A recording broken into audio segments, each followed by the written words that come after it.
Olá, bem-vindos às conversas EIM 25 anos. A nossa convidada de hoje chama-se Cristina Silvestre. Ela é atualmente a presidente da OCPCA. Falei bem? Falou bem, OCPCA, Certo. a É Ordem dos Contabilistas e dos Peritos Contabilistas de Angola. Portanto, a Cristina Silvestre é contabilista e fiscalista. Contabilista e fiscalista, é a minha especialidade. Entretanto, sei que quando mais nova gostava de ser jornalista. Queria ser jornalista do meu curso dos sonhos, era o meu curso dos sonhos, ser jornalista. E acabou por não sê-lo. Mas vamos falar sobre isso daqui a pouco e vamos àquilo que tem sido habitual cá nessas nossas conversas EIM 25 anos. Portanto, recuando 25 anos, qual é que era a realidade da área fiscal em Angola? Há 25 anos. 25 anos, estamos a falar anos 90? Não, Estamos 2000. a falar em 99? 2000 já, 25 anos, 2000. 99, 2000. Era uma realidade completamente diferente. E eu tenho aqui histórias únicas com relação a esta realidade. Nós tínhamos fila para comprar o DLI, que é o documento de liquidação de imposto, fila para franquear o DLI, fila para ir no banco porque era em cash, tínhamos de ter o dinheiro em cash e fazer o pagamento no banco, e hoje é tudo eletrônico, sem sair de casa, do escritório, conseguimos tratar as nossas obrigações fiscais. Tínhamos um imposto industrial de taxa 35%, foi reduzida para 30% e hoje a normal é 25%, apesar de que ainda há grupos que ficaram com a taxa 35%. Há uma evolução muito grande, muito, muito grande. Não tínhamos um portal do contribuinte, hoje já temos. Hoje não precisamos de levar os documentos do fecho de contas, que é nesta fase de abril e maio, tínhamos que levar, preencher. Ainda dias estive a dar uma aula e falei sobre isso, tínhamos que comprar um conjunto de 3 formulários, que é a declaração modelo 1 do imposto industrial, tínhamos que preencher a mão, e falei disso por quê? Porque eu disse, eu tenho letra feia, minha letra é feia, eu comecei a escrever muito tarde, fui para a escola muito tarde, então eu quando encontro alguém que sabe, quando encontrasse alguém que tivesse letra bonita, fazia questão de ensinar como é que se preenche a declaração de imposto industrial, mesmo não sendo contabilista, aprendiam só para termos ali a letra bonita, porque nós tínhamos que fazer manual, o ano corrente, o ano anterior e em trio. Quer dizer que tínhamos aqui 2 anos, 6 anos, né? Por cada formulário são 2 anos. Depois disso bem preenchido, tínhamos então que anexar o relatório e ir dar entrada à repartição fiscal de domicílio. Hoje isso está anulado, já não existe. A partir de casa preenchemos eletronicamente e quando abrimos a declaração via portal, já o ano anterior está devidamente preenchido. Ganhamos muito. Há uma evolução muito, muito grande. E se me perguntarem, vamos recuar? Eu só ia recuar porque foi lá onde tudo começou, né? Andei a aprender a calcular os impostos naquela altura também, mas hoje estamos muito melhor, estamos bem mais confortáveis. Tanto é que nesta separação nós temos um escritório de especialidade e tínhamos relações públicas a irem para a rua, porque tinham que comprar os formulários, tinham que estar na fila para franquear. Quando surgiu o portal do contribuinte, estes motoboys, as relações públicas, passaram a assistentes do Departamento de Contabilidade e hoje trabalham em contabilidade. Deixaram de ser relações públicas para trabalhar em contabilidade. Então, nestes 25 anos, muita coisa alterou, muita coisa mudou e continuamos a acompanhar a evolução, a alteração fiscal que vai acontecendo no dia a dia. E a grande revolução neste período é a introdução do IVA em Angola. Angola faz parte da região da SADC e nós fomos o último país da região da SADC a aderir ao IVA. E o IVA ainda é visto pela maioria das pessoas como basicamente uma carga. Uma carga, mas porque as tributária. pessoas são distraídas, porque a maior carga ainda era o imposto do consumo, que tínhamos consumo em efeito cascata. O IVA não tem efeito cascata. Como é que se por exemplo, as pode empresas esclarecer isso de modo que o cidadão que olha para o IVA como consegue perceber. Então é assim.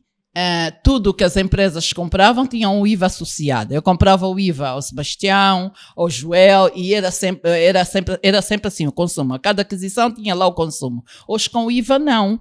O IVA para as empresas são meras intermediárias, porque as empresas se vendem esta chávena a 100, a lei diz que tem que incluir o 14 que é do Estado.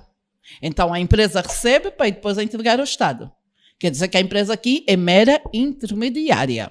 Agora, quem paga o IVA é quem vai consumir, é o consumidor final. E o consumidor final pode ser uma empresa ou pode ser um singular, uma pessoa coletiva ou uma pessoa singular. Houve muita polêmica, assim, na época do IVA e que me levou até a criar uma analogia que eu dizia assim, vamos pensar que o IVA é uma casa com 4 paredes, já temos portas, já temos janelas, mas ainda não está a casa dos sonhos. Então, é melhor nós decidirmos hoje entrar e qualquer coisa mais, já estamos lá e vamos então acertando. E o que está de facto a acontecer com o IVA. Eu felizmente tive a sorte de fazer parte da equipa da OCPCA, da Ordem dos Contabilistas, na altura que trabalhou para a contribuição do Código do IVA, porque a equipa da a GT tinha o grupo técnico dirigido pela doutora Dilson, eles preparavam as informações, os artigos e tinham que vir reunir connosco e buscar de nós o nosso parecer, se concordávamos ou não, e foram assim as interações até a altura em que o Código entrou em vigor, mas antes mesmo de entrar em vigor e só tínhamos ainda em páginas A4, começamos logo a formar os membros da Ordem de Cabinda Cunene e de Mara Leste. Fizemos a formação em 2 grandes grupos, antes da publicação do Código, depois da publicação do Código, na realidade em 3, porque depois houve uma alteração e tivemos também que levar isso à formação dos nossos membros. Então, este processo todo do IVA ficou resolvido nestes moldes, mas até hoje continuamos a dar formação em IVA, porque vão surgindo pessoas que nunca tinham feito na fase inicial e vão fazendo agora. Há muitas alterações no dia a dia. O IVA começou com a taxa 14, hoje já temos taxa 5, já temos taxa 7, já temos taxa 2, taxa 1, que é para a cabinda. Então, estamos mesmo numa casa que precisa de ser acabada e vai surgindo sempre vários desafios, mesmo quando nós estamos numa casa dos sonhos. Se tivermos a parede suja, já mandamos pintar, né? As lâmpadas, quando têm problemas, já mandamos trocar as lâmpadas. Então, eu criei esta analogia para, de uma maneira geral, dar aqui algum conforto e dizer que também não é um bicho de 7 cabeças, afinal é possível. E Angola, e temos aqui um problema, da Angola não pode estar isolada daquilo que é a realidade do mundo. Por que Angola vai ter um imposto que até só nos prejudica? Estamos a gastar mais dinheiro quando afinal existe um imposto que até nos beneficia. E é o IVA. Acha que o que não terá sido muito, diria, o que não terá sido muito bem, acho que devo fazer a pergunta de uma outra forma.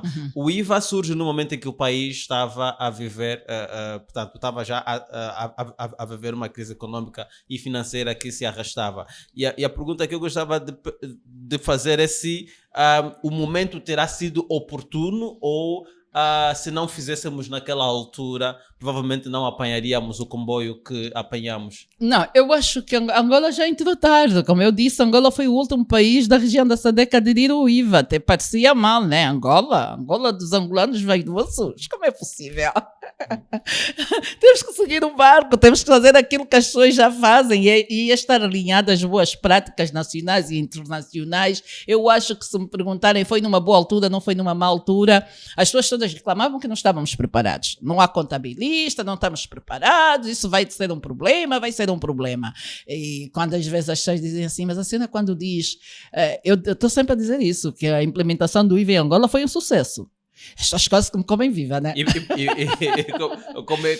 por que eu digo isso? Porque era expectável que fossem só os 424 grandes contribuintes. Supostamente que os grandes contribuintes têm maior estrutura, estão melhor organizados e seria muito mais fácil para um grande contribuinte. E todos os outros podiam ficar naqueles regimes facilitados. A verdade é que a 1 de outubro de 2019 eram mais do que 1.900 empresas no regime geral do IVA. Então, para mim, isso foi sucesso. O que é que aconteceu? Afinal, a ideia de que quem está organizado é só o grande contribuinte nem sempre é assim tão linear. Porque há pequenas empresas, como eu digo, não vivem de esmola. têm tudo bem organizado. O Se mercado, eu tenho o tudo mercado organizado, é um ecossistema. exatamente. Os pequenos interagem com os grandes. Com os E grandes, os grandes obrigam os exatamente. pequenos a se Nos organizar. casos foi isso, e noutros casos era mesmo porque aqueles pequenos sempre tiveram organizados. E eu tinha feito um levantamento interessante. Fui pesquisar e encontramos, tive a analisar assim, balancetes de um primeiro trimestre. E qual foi a minha surpresa? Aquisições indevidamente documentadas eram acima de 300 milhões nos grandes contribuintes, e nos pequenos, nas pequenas empresas, aquisições indevidamente documentadas não existiam. Então a pergunta que não se cala é: quem está melhor organizado? O grande ou o pequeno? Neste caso é o pequeno. Quer dizer que os grandes estão mais propensos à Estão fuga mais ao fisco? Não é que estejam mais propensos à fuga ao fisco. Quando se recorre ao mercado informal, não é porque estão a ir atrás da fuga ao fisco, nem sempre é isso, é porque aquela máquina que depende de muitas peças, muitas miniaturas em peças, não encontram no mercado formal. Recorrem ao informal para irem buscar, porque senão, se calhar, a empresa fecha e depois não tem como sustentar os encargos do mês. Sim, e ao longo desses 25 anos, claro que já contou uma parte da história que viveu. Ao longo desses 25 anos, a nossa área fiscal, o nosso sistema fiscal, como referiu, evoluiu bastante. Mas para si, quais terão sido os momentos críticos e que nos conduziram para esta realidade que hoje vivemos? Os momentos críticos foi... eu já saí na repartição fiscal depois das 20 horas, porque estava na fila para pagar o imposto. Então, isto também foi um momento assim bem marcante, né? Bem marcante em sede dessas alterações fiscais, mas o grande desafio que tivemos neste período foi sair. Nós temos graves problemas de energia ainda, temos grandes problemas de comunicação, e hoje, sem internet, não tratamos das obrigações fiscais. Isso é um senhor desafio. Tem sido um senhor desafio. Há pessoas que no espaço em questão a comunicação não funciona e têm que ir para outros locais que é para tratarem das obrigações fiscais. Aliás, foi por conta disso que nós andamos a bater na mesma tecla. Como é que um país que a internet até é muito difícil, agora tudo é eletrônico, porque o IVA, não há papéis para o IVA, é tudo eletronicamente, tudo eletronicamente. Como é que vai ser isso? E naquelas zonas em que a energia é muito complicada, como é que nós vamos sobreviver? E a Administração Geral Tributária criou um conforto que era: quem está numa determinada zona com muita dificuldade de comunicação pode ir à repartição fiscal, pedir para usar uma máquina da repartição e vão criar condições para serem atendidos e assim conseguem honrar as suas obrigações. E ainda hoje é um grande desafio o sistema das comunicações. Temos muitos desafios. A plataforma, há alturas do mês em que a plataforma, o portal do contribuinte também tem aqui muita subcarga e fica mais lento e ficamos horas e horas ali a tratar das nossas obrigações fiscais, mas ainda assim já temos muito conforto. Há regiões do país mais críticas? Mais críticas, por sim. Exemplo? Olha, eu tive a ouvir uma vez um colega que é de uma província, que ele contava... ele é do Mochico? É do Mochico? Sim, é do Mochico. Agora temos Mochico e Mochico Leste. Isso agora é uma confusão. Pronto, é de uma província e disse-nos no programa, nós a entrevistá-lo, ele disse no programa que para tratar da obrigação fiscal tem que ir à casa da mãe dele, porque lá a internet é melhor e então consegue tratar das obrigações fiscais. O grande desafio ainda é este, e o outro grande desafio é em sede das aquisições fora daquilo que é o normativo em vigor. Há regras agora para aquisição. Nós em 2013, nesse intervalo dos 25 anos, em 2013 tivemos o primeiro regime jurídico das faturas e documentos equivalentes, era o diploma 149/13. Eu gosto deste diploma porque ele entrou em vigor em novembro. E em dezembro, dia 22 de dezembro, quase que véspera do ano novo, do Natal, da quadra festiva, eu criei uma fatura modelo com base neste diploma, que era para partilhar com todos os clientes, para eles terem um exemplo, que documento é que deviam estar a emitir na transação comercial com base naquela lei que estava a entrar em vigor, para terem um guião, né? Mas agora essa lei, o que é que quer dizer? Não, esta lei só quer que o vosso documento, a partir de agora, seja emitido com estas regras, tenha aqui este exemplo. Eu tenho até hoje esta fatura modelo. E pronto, aqui foi a grande revolução também, porque qualquer um de nós podia usar o bloco comprado na rua, no trânsito, para vender alguma coisa, fazer em Word, fazer em Excel, e este diploma veio dizer que nós já tínhamos que usar um software, mas também foi mal interpretado, porque havia um artigo que dizia que tem que constar na fatura processada em computador, e as pessoas pensavam que é fazer em Word, fazer em Excel e escrever em rodapé processado por computador, porque o Word é computador, é pelo computador, o Excel é pelo computador. Por isso é que com a implementação do IVA foi revogado e veio 292/18 com regras com dados mais exigentes para poder acolher o IVA, porque o IVA é um imposto muito formal, não compactua com a informalidade. O imposto industrial também foi revogado, temos o imposto industrial, estás aqui, também penalizações muito interessantes por causa das aquisições para as empresas. Então, o grande desafio nesta revolução toda é precisamente o mercado informal. Fala do fisco e da fiscalidade, portanto, com uma paixão, mas sabe que para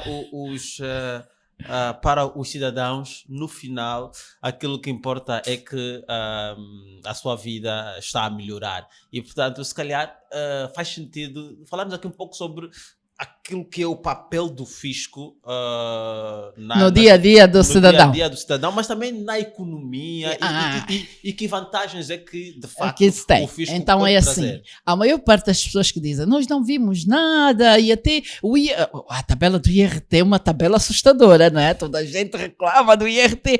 O IRT não pode, deviam fazer alguma coisa para reduzirem o IRT, não pode. Eu ando a dizer aos meus alunos que eu sou professora de fiscalidade no ISAF, Instituto Superior de Administração e Finanças, cadeira de Fiscalidade, e eu ando a dizer assim, vocês estão aqui numa instituição privada, com todas as condições, porque o vosso encarregado de educação, vosso pai, vossa mãe, o encarregado de educação que for, tem condições financeiras para pagar a propina. Quando vocês estão doentes, de certeza absoluta que também vão a uma clínica privada. Mas agora há uma pergunta que não se cala. Quem de nós que tem condições de ir a uma clínica privada, de pôr o filho numa escola privada, não tem um parente que, quando está doente, fica na fila do Maria Pia, fica na fila do Hospital Geral? Tem um parente que estuda na escola pública. Quem de nós não tem? Todos nós temos. Então, como é possível o Estado manter estes serviços para esses nossos parentes? Só com a arrecadação dos impostos, porque os impostos alimentam o Orçamento Geral do Estado e havia o Orçamento Geral do Estado que o Estado conseguimos ter transportes públicos, hospitais públicos, todos os serviços públicos. Depois isso remete-nos para a qualidade desses serviços. Pois, aqui o problema... nesses 25 anos, enquanto cidadã... Mas, Sebastião, sabe o que é que eu ando a dizer? Este problema da qualidade dos serviços, ultimamente, sem medo de errar, eu digo, é nosso problema. Quem lá está? É o nosso primo, é a nossa mãe, é o nosso pai, é o nosso vizinho, é o nosso amigo do dia a dia, no fim do dia estamos a conversar, ele trabalha num sítio que se calhar quando chega está lá feito turistas. Por isso é que quando nós indicamos nossos técnicos, nossos funcionários para outras empresas, eles pensam que eu vou fazer um relatório de recomendações. Não, falo em poucas palavras, digo tudo. Todos os dias é o teu primeiro dia. Como assim, como é que doutora? É o nosso primeiro dia? Como é que é o nosso primeiro dia? Somos o primeiro a chegar, nem estamos a olhar para o relógio o tempo todo na hora da saída, somos o melhor funcionário de todos os tempos. Isso não somos o melhor funcionário do mundo. Primeiro dia, queremos impressionar toda a gente. Esta postura é para manter. Esta postura é para... Isso de que só foi assim no primeiro dia e dia seguinte já não é assim. No dia em que a postura mudar, quer dizer que este lugar já não me pertence. Eu tenho que arranjar um outro para vir quem vai honrar este lugar como sendo o primeiro dia sempre. O que é que isso quer dizer? Estar bem disposto. Se tiver algum problema, é preferível não ir trabalhar. E nós que trabalhamos com os números, é muito perigoso irmos trabalhar com os números mal dispostos, com problemas. Por causa de um zero. Criamos desgraça numa empresa e as pessoas dizem, mas doutora, é só um zero. Sim, mas um zero, dentro dos 300 mil kwanzas, são 3 milhões. Depois de 3 anos, a Administração Geral Tributária vai emitir uma notificação e vai pedir a fatura dos 3 milhões. E é nessa altura que vamos ao arquivo, não é 3 milhões, é 300 mil kwanzas. 2.700.000 erradamente nas contas alheias. Vêm multas, vêm juros. Porquê? Porque quando eu estive a tratar, olhei para o telemóvel nas redes sociais, me distraí, estive na conversa e não pode ser. Isso não é postura. Então, no fim do dia, Sebastião, é isso. Eu ando a dizer no círculo das minhas amizades, aumentou-se o período, a idade para se entrar para a função pública. Não é? Acho que agora podem entrar, com 40 anos, podem entrar para a função pública. Deviam exigir um requisito. Qual? Ter escola do privado. O que é que isso quer dizer? Alguém que já tenha passado no privado, tem experiência do privado, exatamente, tem experiência no privado, pode então ir à função pública para levar qualidade. Porque este ambiente de fazerem as coisas bem por momentos, no privado raramente isso acontece, porque o privado não atura isso. Quem é que atura? Um negócio privado. Então quer dizer que a administração pública precisa de ir, portanto, com uma série de debilidades ao nível da prestação de essa reclamação que nós andamos a apresentar, não são todos, há muito bons funcionários, nós somos atendidos lindamente e até ficamos a estranhar, daí pá, fui atendido muito bem, que bom, aquela cena muito simpática, que bom, atendido muito bem, mas também vamos a sítios em que é uma desgraça, a senhora está à minha frente, mas está a falar no telemóvel, estou aí a ouvir a conversa toda dela, as cenas dela, conversas pessoais que não têm nada a ver, está ali a ser exposta em praça pública, por isso é que eu digo, o péssimo serviço é problema nosso, porque quem lá está são as nossas pessoas, somos nós. Se começarmos a ser mais responsabilizados, penalizados, criar aqui regras mesmo, acho que as pessoas... Mas isso também... Essa parte da penalização tem que ver com o empregador e o Estado, enquanto empregador, é rigoroso, é rígido mas se calhar é assim, o que é que nós não é público que as pessoas que aprontam A, aprontam B, tenha acontecido alguma coisa e que depois fez com que a situação melhorasse. Eu ando a dizer, quem delega tem que arranjar tempo para supervisionar. E o problema começa precisamente aqui. Há quem delega e nunca mais olha para nada. Isto é que é o grande desafio. É o grande desafio. Arranje tempo que é para olhar para as pessoas que estão a fazer o trabalho, reuniões periódicas, abordar os temas, falarmos o tempo todo e deixar aberto que qualquer dificuldade eu estou aqui e assim temos todos algum conforto, porque o erro da minha equipa não é só da equipa, é meu também, porque eu tenho a responsabilidade de orientar.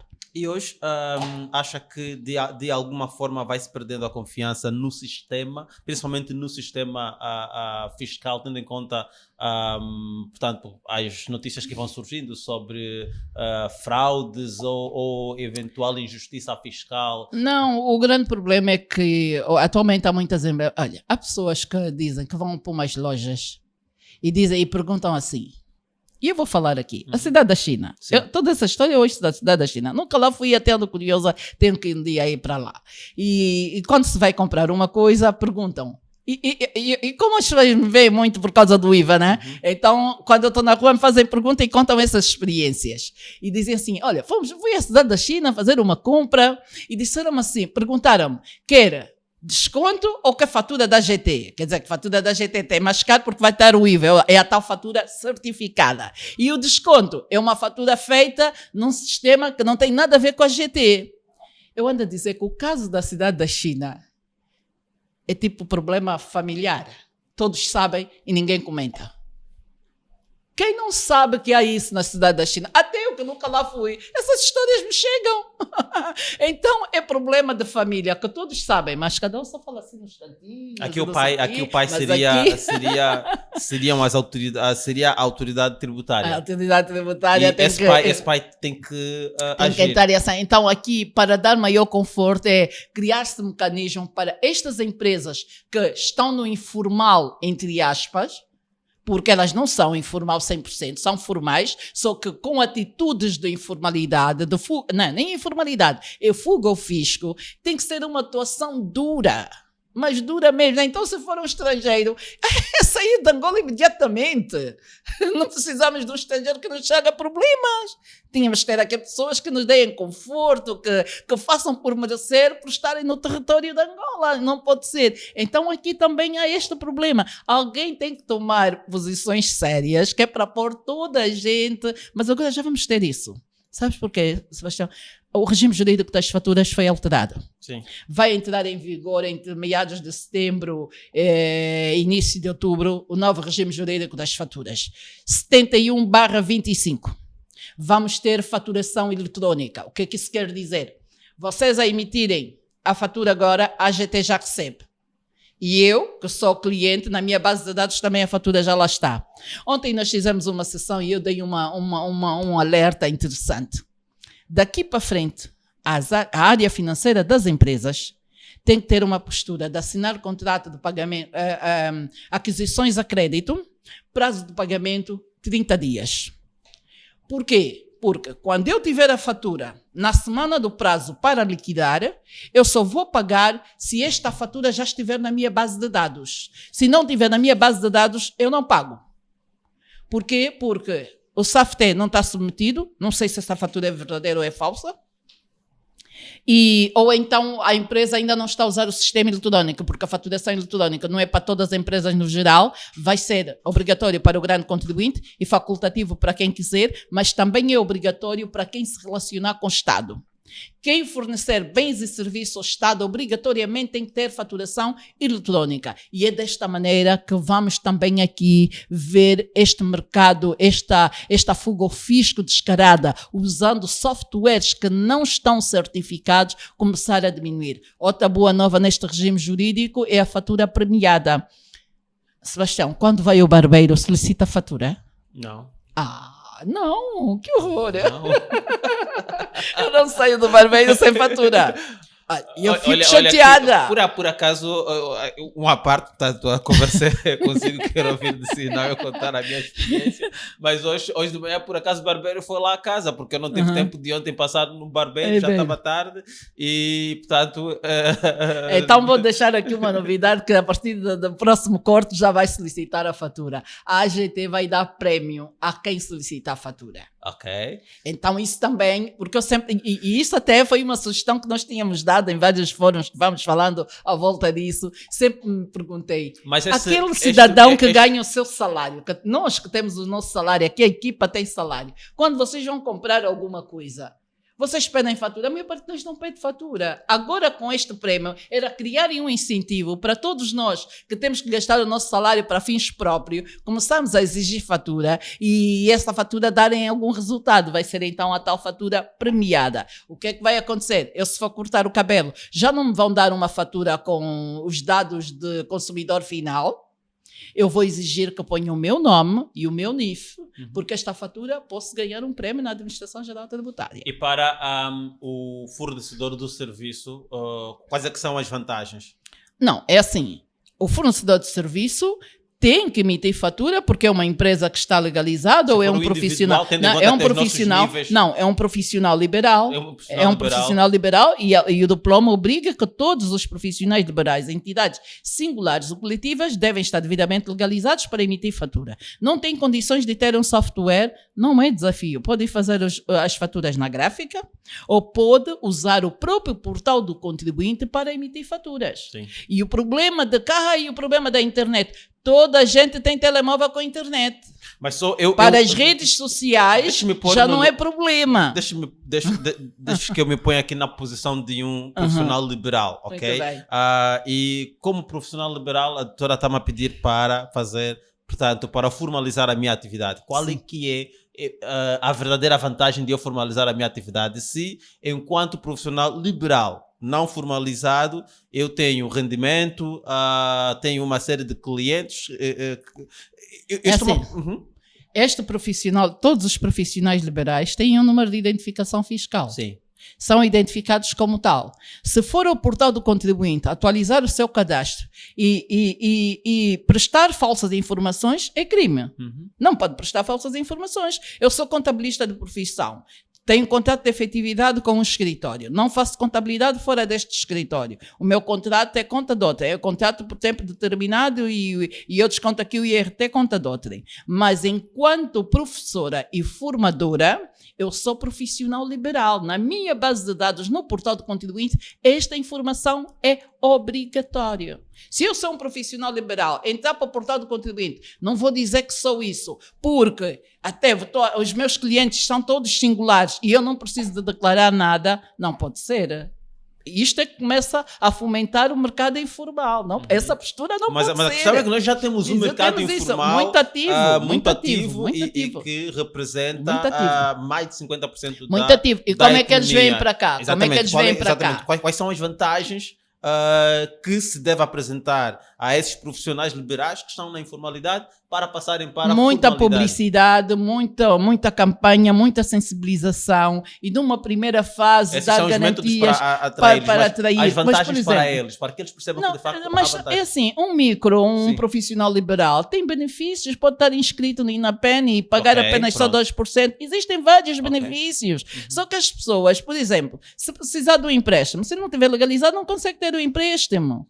Tem que ter a situação regularizada. Parece que é muito simples, mas amanhã podemos estar numa situação de perder grandes desafios. Eu disse há bocadinho que quem fornece bens e serviços ao Estado vai ser obrigado já a usar a faturação eletrónica.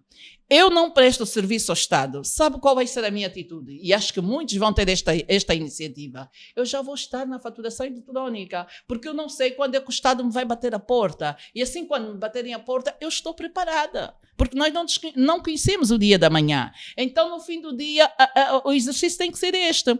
Quando saiu o regime jurídico para a entrada em vigor do IVA, um grupo de grandes contribuintes fez sair o comunicado a dizer que no dia 1 de abril de 2019, quem não seguisse aquela regra do regime jurídico, das estatutas equivalentes, saía da relação comercial. O que é perder um grande contribuinte com cliente? Até os singulares foram obrigados a se organizar para se manterem naquela relação comercial. E isso tem que ser prática de todos nós. Sebastião, essas tuas revistas que vendes ali no trânsito são muito importantes para nós e até nós precisamos desta... É a nossa matéria-prima. Não está legalizado, vamos legalizar. Nós vamos ter que nos sentar numa mesa de reuniões e dizer assim, vai nos fornecer nos próximos 10 anos. O outro argumento é que, não, até o senhor Sebastião não sabe ler, não sabe escrever, ele não entende nada dessas coisas. Toda a gente, eu acho que, nunca fiz essa pesquisa, mas eu digo sempre, conhecemos sempre alguém que sabe ler e escrever. Um neto, um afilhado, uma vizinha, que até nossa amiga tem uma filha que lê, escreve, é uma pessoa que está até a terminar a universidade, podemos pedir um favor para nos acompanhar, para ouvir essa explicação e temos aqui uma orientação para seguirmos em frente. Então, no fim do dia, temos que olhar assim, Angola... Como se fôssemos uma família, né? Somos todos uma família e nas famílias, quando alguém está com algum problema, todos nos unimos que é para ajudar, para acompanhar. Então tem que ser desta maneira. Por isso é que todos são chamados a intervirem de forma direta ou indiretamente. Eu não vou para o hospital público, mas não é por isso que quando eu for ao hospital público vou partir tudo, visitar alguém, porque eu não uso. Temos que conservar. Quando é que acha que nós conseguiremos alcançar esse estágio de formalidade? Com todos nunca é possível, vamos ter sempre informal, sempre, isso é incontornável, não vamos eliminar, mas sempre podemos lutar para que a maior parte comece a vir para aqui. E começar desta maneira, quem se relacionar com o informal, puxá-lo para cá. E nessa de puxar para cá, para incentivar este puxar para cá, acho que o Estado também pode criar aqui políticas de incentivo para motivar, e porque senão as pessoas vão começar a dizer, mas eu ganho o que com isso? Mas ganha. Sabe por que ganha? Porque quando comprar no informal tem penalização de 25%. Se puxar para cá, não tem penalização. E como diz uma apaixonada por questões fiscais e de contabilidade, mas também fica muito claro que é de facto uma entusiasta da comunicação. A forma como comunica, a forma muito clara. E isso leva-nos àquela questão inicial que está... Essa conversa que tem que ver com o seu sonho de ser jornalista. Acabou por não acontecer diretamente, indiretamente esse sonho tem sido vivido. Tem sido vivido.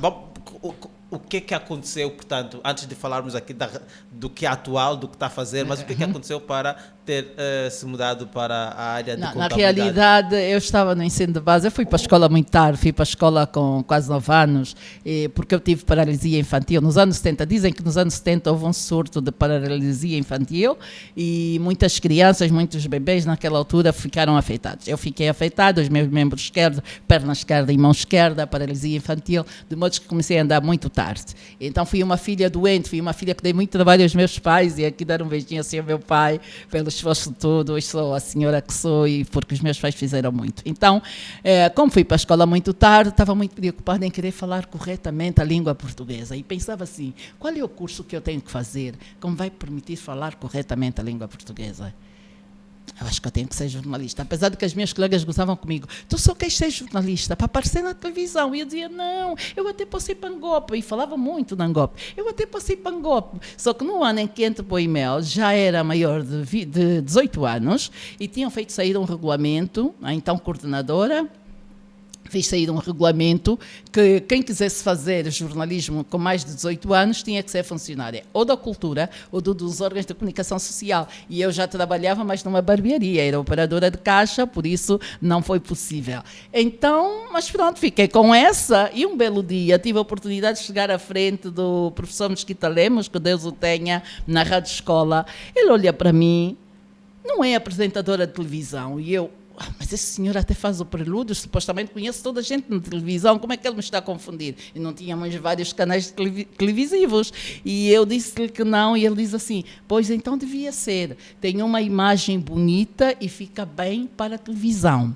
Vá à direção de programas da televisão, para vir cá pela televisão, porque a Rádio Escola só recebia alunos vindo dos órgãos de comunicação social. É assim que em 2002 tenho a oportunidade de fazer, e aqui 5 diretores estiveram muito envolvidos neste meu desafio. Diretor Casimiro Alfredo de programas da televisão, um diretor que era do RH da televisão, o Luís Fernando, que era do Jornal de Angola na altura e agora está na comunicação da Presidência da República, um diretor do Hotel Mundial, que era brasileiro. Acho que eu encomendei assim 5 diretores e que não me conheciam de lado nenhum, de repente olharam para mim, acreditaram, apostaram, e consegui chegar à Rádio Escola para fazer a formação com o Sr. Mesquita Lemos. Era uma turma de 20 alunos, por sinal, a última turma preparada pelo professor Mesquita Lemos.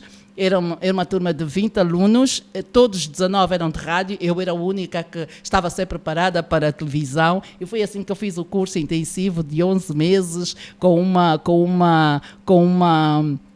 uma média boa, e eu lembro-me que na semana da entrega dos certificados, o professor, um mês antes, determinou que cada aluno tinha que representar a sua província, porque havia muitos colegas das províncias, Kwanza Sul, Namibe, várias províncias, cada um tem que representar a sua província. Eu sou de Luanda, então já estava a idealizar que ia aparecer na cerimónia do fim do curso de Bessangana. Na semana da entrega dos certificados, recebo um telefonema da dona Lígia, que é a secretária do professor Mesquita Lemos.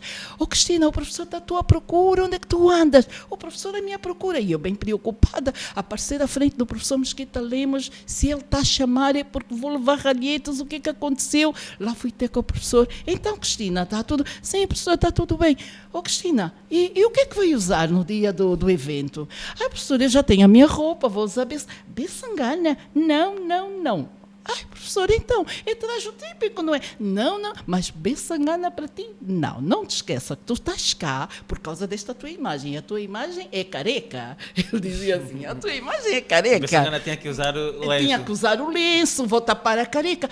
Cristina, não cometas este erro. Porquê? Os teus colegas da televisão, já dizia que os da televisão eram meus colegas, os teus colegas da televisão vêm fazer aqui a reportagem e têm que reportar esta tua imagem bonita. Porque esta tua imagem que trouxe até aqui. É a imagem de marca que tem há bastante tempo. Exatamente. Eu sou careca há mais de 30 anos, então foi assim que eu consigo fazer o... Isso é que teve que conciliar este curso com o seu trabalho. A trabalhar e aí fazer o curso. E eu até tive que deixar de trabalhar durante um período, porque, afinal, eu pensava que eu podia ir fazer o curso num período, ou de manhã ou à tarde. O curso era das 7h30 às 17h.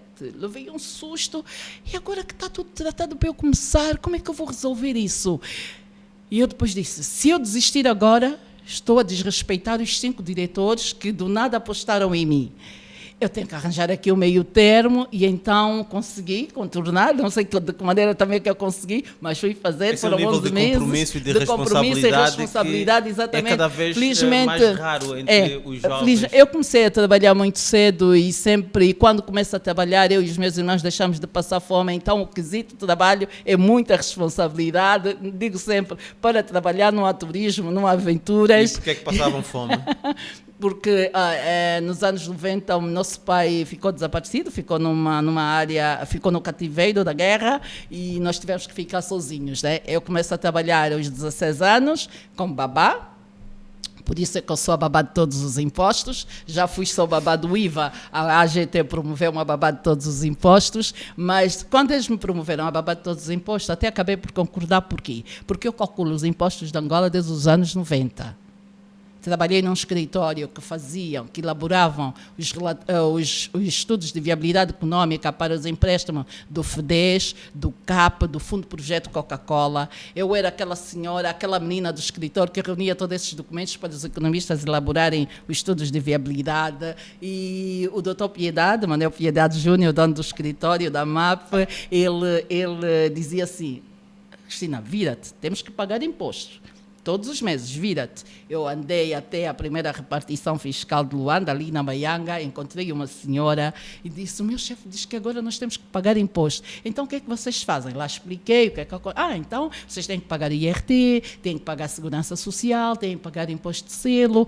E como é que eu faço para começar a pagar imposto de selo?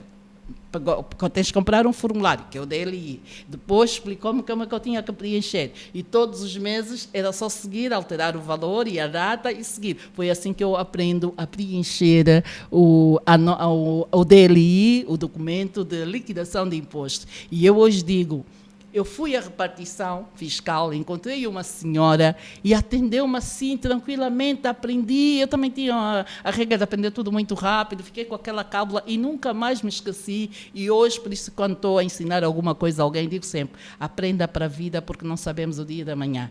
Nós hoje, no escritório, uma das nossas fontes de receita, desde que nós existimos, foi preencher o modelo, a declaração, o documento de liquidação de impostos.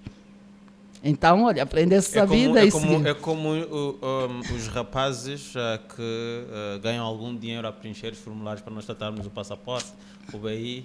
Não é desta maneira. Não.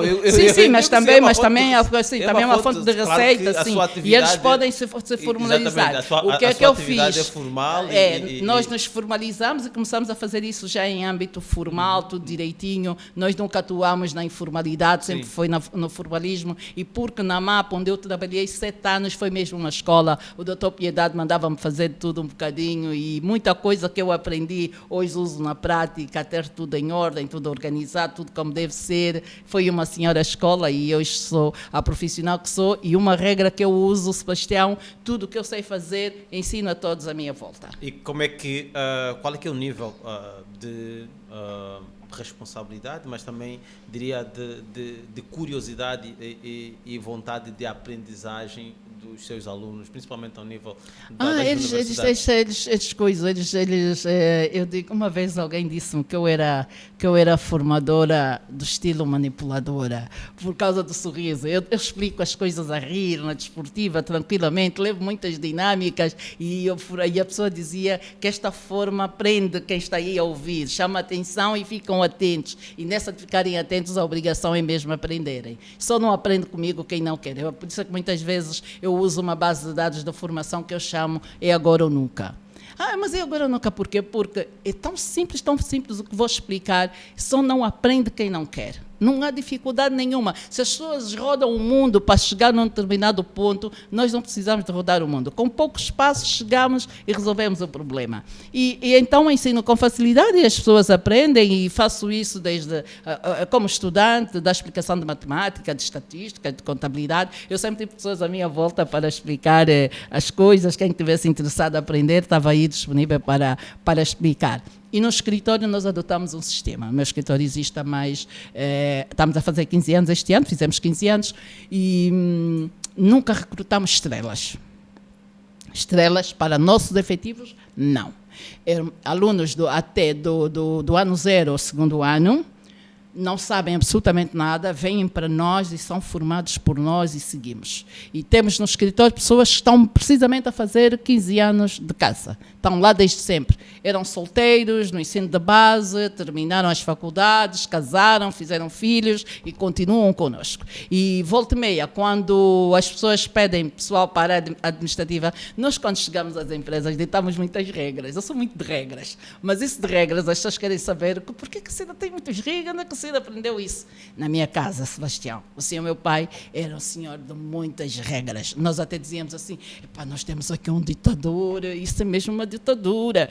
Nós não podíamos ficar nas escadas, nós não podíamos ficar na varanda, nós só tínhamos que ficar dentro de casa, nós não podíamos ficar à noite na rua. E quando meu pai desapareceu, Aliás, meu pai só estava fisicamente, porque na nossa cabeça, nosso pai sempre esteve aí. Primos a risca. Meu pai esteve fora 9 anos e nesses 9 anos nós pulimos a risca. Tudo que meu pai não gostava, nós não fizemos. Para respeitar o papá, porque o papá quando chegar, eles vão queixar. Então, todo o cuidado é pouco. E seguimos. Então, eu vivo de regras. Tudo tem regras. E a sorte é que eu chego nas contabilidades e na fiscalidade, que também tudo tem regras. Então, só foi unir o outro agradável. É um mundo de regras. Não tenho problemas nenhum com as regras. Não tenho, eu sigo tranquilamente. Por isso que às vezes digo, o meu trabalho é limpar o chão tem que brilhar. Tem que brilhar, tão simples quanto isso. Então, e hoje está à frente de uma organização de quem se espera bastante, principalmente aqui ao nível daquilo que falámos há pouco tempo, que é esse desafio de formalização da economia. Temos cada vez contabilistas mais bem capacitados. Qual é que é a realidade que encontrou e o que é que está a fazer para...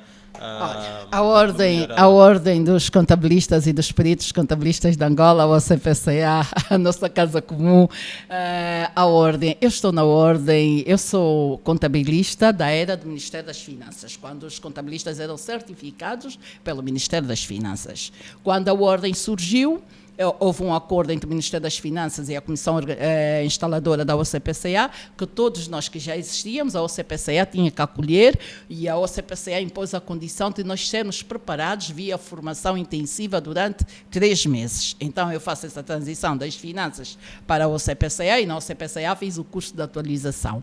Ao fazer o curso de atualização, em 2015, eu começo a trabalhar como já no meu escritório, a receber saldos iniciais de novos clientes e começo a identificar muitos erros. E eu assim, tem que existir um espaço em que nós podemos abordar essas matérias para o colega ouvir e amanhã já não cometer este erro do estilo não calcularem 1% de imposto de selo e estamos a procurar nas contas, mas eles receberam 1 milhão, 1% eram 10 mil e não foi entregue, mas este erro, e estava assim com isso na cabeça, e tem que existir um espaço. E que espaço é que seria? Acho que um espaço de rádio era ideal, e foi assim que surgiu o Contas na Hora da OCPCA. Eu mesmo sem fazer parte dos órgãos diretivos, levei uma carta para a OCPCA, então a direção acolheu de bom gosto e fez o contrato com a LAC, e surgiu o Contas na Hora, que é o programa da Ordem dos Contabilistas, que é emitido às 11 horas de toda quarta-feira na LAC. É um programa sobre contabilidade e fiscalidade. A ideia é termos sempre, quando se trata de fiscalidade, temos a AGT, quando se trata de contabilidade, temos a OCPCA, e é um programa que tem estado a ajudar muito. Há muita gente que diz na rua que voltou a estudar contabilidade por causa da influência do programa, tem muita audiência. Então, para dizer que na OCPCA eu não era membro do órgão social e já estive sempre muito envolvida, sempre a acompanhar muita coisa. Quando surgiu a época do IVA, fui indicada com um grupo de colegas para começarmos a trabalhar na implementação do IVA. Depois, quando o IVA entra em vigor, criou-se uma coordenação para acompanhar de perto o membro CPCA, e aqui havia um coordenador adjunto para a área legislativa e uma coordenadora adjunta para a área prática do dia a dia, que fui ser eu, e isso também fez-me pôr em contacto com os contabilistas de toda Angola. Então, sempre tive vida muito ativa. Neste meu mandato, que é o mandato 24-26, o que é que eu tenho? Quero uma ordem nacional. Nos nossos nossos órgãos sociais estão mais de 10 províncias representadas, de propósito, porque eu penso sempre, está a acontecer determinados desafios no dia a dia dos profissionais que estão no BIE. Como é que chega a nós? Temos que ter alguém do BIE para falarmos. Está no Mochico, como é que chega a nós? Está no Ambo, como é que chega a nós? Então, chamar estes membros para fazerem parte dos órgãos sociais fez uma diferença muito grande. E também, qualquer projeto que nós tenhamos à mesa para levar avante, há uma vantagem muito boa em sede da OCPCA. As decisões não são da Cristina, por isso que quando me mandam as mensagens com determinados temas, eu digo logo, têm que formalizar. As decisões são colegiais. Eu posso levar uma sugestão, mas o grupo todo de trabalho tem que concordar ou não. E aqui vamos ter votos vencidos ou não. E isso dá-me maior conforto. E nessa de dar maior conforto, sempre que nós temos um determinado projeto, não são só os órgãos, não queremos contar só com os órgãos sociais, que somos 50, mas também ir buscar outros membros, porque a OCPCA tem mais do que 5 mil membros certificados. Então, é uma ordem nacional, é uma ordem nossa, e tudo o que estamos a fazer é sempre a pensar no membro OCPCA. Não temos, falamos com toda a gente, estamos abertos a todos, a sugestões, encontramos uma ordem com muitos desafios, os desafios não terminam, à altura que nós à meia-noite estamos a reunir. Quais são os desafios que encontraram e que ainda não terminaram? O principal desafio foi o Exame Nacional. Foi o Exame Nacional da Contabilidade. O último exame tinha sido em 2022. E nós encontramos 1.727 estagiários à espera do Exame Nacional. A decisão foi logo não fazermos por papel, porque seriam logo mais do que 12 mil papéis que é para corrigir. Tivemos que fazer via eletrónica. O desafio foi encontrar máquinas, espaços, e tínhamos alunos formandos fora de Angola, mas foi possível. Tivemos formandos a fazerem o Exame Nacional a partir de Portugal, África do Sul, Ilhas Maurícia e Angola, em 5 províncias. Foi possível fazer com a ajuda de todos, com o apoio de todos. Os resultados saíram esta semana. E este foi o maior desafio. Aliás, nós tivemos que adiar, nós só tomamos posse um ano depois do nosso mandato, adiamos o nosso plano de mandato, que era para priorizar... Por que só tomaram posse um ano depois? Havia o problema judicial, houve uma equipa que impugnou o nosso mandato, mas depois saiu um acórdão que nos permitiu trabalhar, e o acórdão saiu praticamente um ano depois. Então, como havia este pendente muito grande e muitos profissionais com a sua vida profissional adiada, tivemos então que usar isso como nossa bandeira neste reinício e priorizamos o Exame Nacional. O estágio em ambiente controlado, mais do que 800 estagiários à espera do estágio em ambiente controlado, também já abrimos o mês passado, já está a decorrer, e é só neste momento que vamos então começar agora a entrar por aquilo que é o nosso plano de mandato e começar a fazer aqui um caminho. Está a ser um desafio, por isso é que eu disse agora há bocadinho, que às vezes que nós à meia-noite estamos reunidos. O telefone quase que não para. Temos sempre tudo para anteontem, tudo para ontem. É um corre-corre tremendo, mas está a ser possível, com a ajuda de todos, está a ser possível. Há 25 anos, o que é que a Cristina Alfredo Augusto Rafael Silvestre sonhava? O que é que eu sonhava há 20 anos? Eu não sou muito de viver de expectativa, eu vivo hoje. Não estou assim a fazer grandes planos, olha, amanhã isso e aquilo. Não. Eu só estou no hoje. Agora, se me perguntar assim, há 20 anos, o que é que me tinha destacado muito, qual foi assim o desafio que me vai marcar para todo sempre, foram os meus filhos. Em 2017, em 2007, tive o meu primeiro filho, o Jahir Alexandre, que vai fazer agora 18 anos. Em 2010, tive o Noah Delmar, que vai fazer, tem 15 anos. E o principal desafio que eu tive no nascimento dos meus meninos, a minha tropa de elite, como eu chamo, são bonitos, são charmosos, jogam basquete. Os jogadores de basquete, desta parte, são sempre homens bem parecidos, né? E eles são. Eu sou mãe babada, sou, reconheço que sou. Mas a grande surpresa aqui é os meus filhos, Sebastião, não mamaram chupeta, não mamaram biberons. só mamaram leite materno 100% até depois dos 4 anos. Digo isso com muito orgulho. Fiz questão. Por quê? Porque quando eu tive o meu primeiro filho, eu já tinha 33 anos. Obviamente que aos 33 anos já tinha visto de tudo. E sempre vi chupetas e bibirões maltratados pelos próprios pais. Vi uma cena um dia de alguém que apanhou a chupeta, limpou nas calças e pôs para a boca da criança. Isso, que é isso? Então, eu já, a ter os meus filhos, já tinha essa ideia mais ou menos, e a minha preocupação era, se eu, mãe, não estiver, vou ter que pedir a babá, alguém de casa que é para tratar. Vai ter mesmo paciência. Pelo sim, pelo não, é melhor eu só dar de mamar, e assim fiz questão. E eles eram muito tranquilos, porque mamavam 2 horas e dormiam 4. Então eu podia ir trabalhar e regressar para dar de mamar mais 2 horas e voltarem a dormir 4 e assim sucessivamente. Mas o principal desafio foi que já estava nas contabilidades e nunca soube o que entregar trabalho fora do prazo. Sempre cumpri com os prazos todos, sem falha. Eu lembro um dia o meu filho, Jardim Alexandre, estava com 4 anos, ele a puxar-me nas calças, mamã, deixa trabalho. Ai, chorei tanto naquele dia, tanto, mas a mamã tinha mesmo que trabalhar. Eles sentem muito com a minha ausência. Qual é que é o sonho hoje?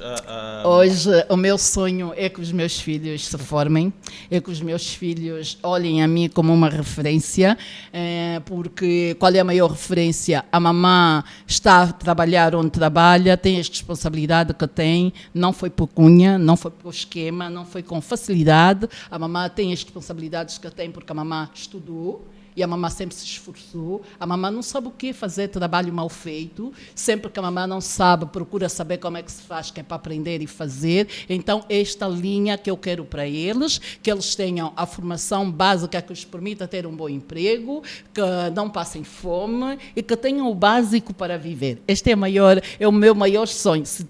Eu dizia um bocadinho que eu não sei pensar para frente, mas se tiver que desenhar alguma coisa, é isso que eu quero para os meus meninos, o Noah Delmar e o Jardim Alexandre, que são a minha tropa de choque, a minha vaidade. Eu, quando estou em casa a sair, eu não me visto para ir para a rua, eu me visto para eles. Eu digo, não, ser mãe de rapazes é uma responsabilidade e tanto, né? Eles estão ali, mamãe, isso está bem, mamãe, isso não está... então, é mesmo a vestir para os meus meninos, tem que dizer se a mamãe está bonita, mamãe, estás sempre bonita. Não, olha primeiro, tem que dizer, a mamãe está, não está, põe isso e daquilo. Então, é assim, é a minha maior vaidade, né? Depois da minha profissão, que eu sou...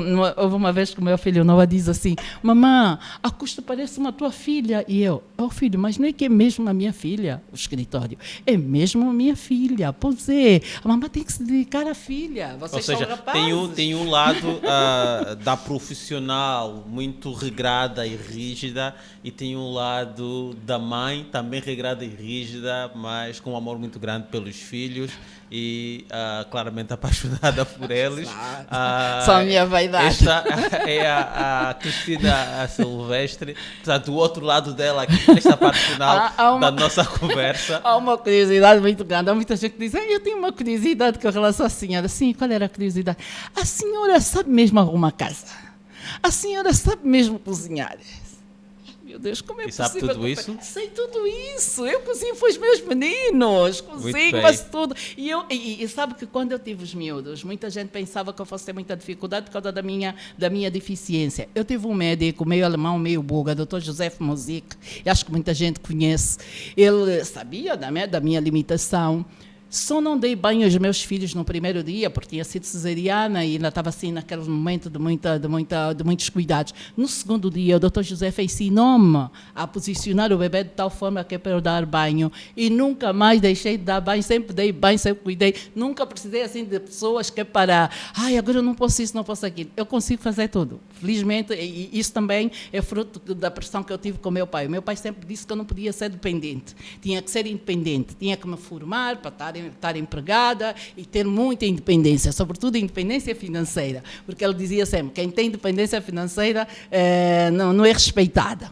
E então eu sempre vivi com isso, por isso é que eu sou careca, para não estar a depender de quem vem me pentear, porque não consigo pentear com uma mão. Hoje a moda do afro é recente, antigamente era isso. Antigamente tínhamos que desfrizar, tínhamos que enrolar, depois tirar os rolos de manhã, fazer o penteado. Aí eu, como a mãe era muito trabalho, sentei-me um belo dia na cadeira do barbeiro, nos anos 90, e nunca mais deixei de me sentar no barbeiro. Sentei-me durante 11 anos no mesmo barbeiro, porque fazia corte francês. Quando engravidei do meu filho, eu tinha preguiça de ir até o barbeiro, que era já mais distante, e decidi ir ao barbeiro da esquina. Eu disse, esse não sabe fazer corte francês, é melhor ser pente zero. E pronto, eu adotei o pente zero como imagem de marca, para também me facilitar e não ser dependente. Vou ao barbeiro 2 vezes a semana e é pente zero. Muito obrigado, Cristina Silvestre, por essa partilha. É sempre um momento, diria, de bastante conhecimento. Mas eu não acabei de geral. dizer uma coisa, Sebastião. Então, eu sei fazer tudo. Eu sei cozinhar e sei arrumar. E mais, eu não limpo o chão com esfregona. Eu acho esfregona de preguiçosa. Não gosto da esfregona. Esfregona é maldrabice. Irrita-me ver pessoas a limparem o chão com a esfregona. Eu aprendi nos anos 90 a limpar o chão com toalha. E a senhora, minha madrasta, bem rigorosa, mas pôs-me na linha nas limpezas. Ela pedia que o pano de chão, toalha, não pode ficar sujo. Depois de limpar o chão, temos que lavar o pano, estender e parecer mesmo que é uma toalha normal. Então eu sei fazer tudo isso. Não, porque as pessoas pensam, como eu sou claro muito que dedicada. Temos que remarcar aqui. Temos que remarcar uma segunda conversa, Temos né? que Muita remarcar história. uma segunda conversa portanto, de um lado, a informação mais formal, Mais formal, mais informal. e generalista. Mas vocês depois fazem os cortes, não fazem? Exatamente.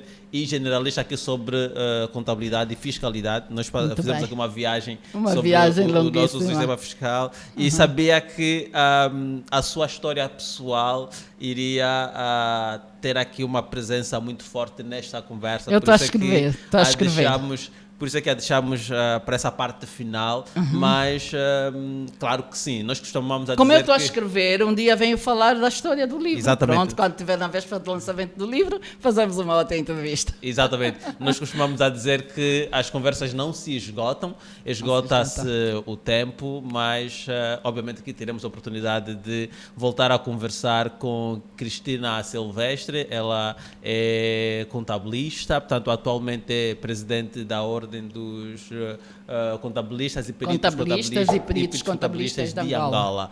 Então ficamos por aqui, mais uma edição dessas conversas EIM 25 anos. Muito obrigado por nos acompanhar e até a próxima. Até a próxima.